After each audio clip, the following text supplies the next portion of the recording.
हमेशा मन में आता है, कितनी शादी कृष्ण जी की हुई थी? 16,108। ये सब शादी हुई थी? बिल्कुल निश्चित।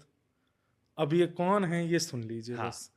16,108 भगवान की अष्टपटरानियां, मतलब विशिष्ट, जिनसे ब्याह हुए थे ठाकुर जी के।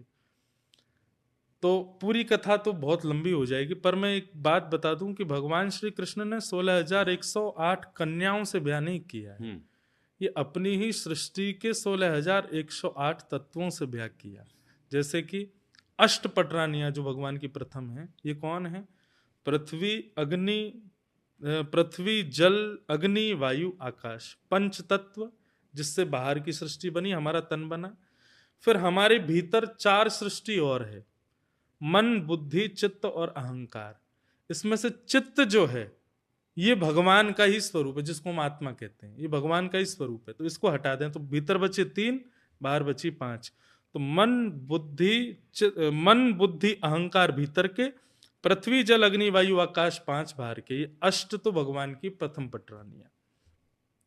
तो भगवान ने अपनी ही बनाई हुई सृष्टि को केवल, जैसे कहें जमीन तो मेरी थी, बस मैंने बाहर बोर्ड लगा दिया कि नहीं ये मेरी ही है। तो इसी प्रकार अष्ट प्रकृति भगवान की बनाई है, बस भगवान ने ब्याह करके और क्लैरिफाई कर दिया कि मेरे ही हैं।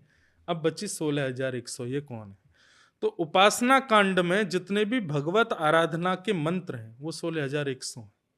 जैसे कि आपको पुष्प दिया पंडित जी ने और कहा भगवान श्री कृष्ण का ध्यान करो। वंशी विभूषित करा नवरीर दावात पीताम्बरा धरुण बिंब फलाधरुष्ठात पूर्णेन्दु सुंदर मुखादरविंद नेत्रात कृष्णात परम किमपि तत्त्वम हम ना जाने। पुष्प छोड़ दीजिए।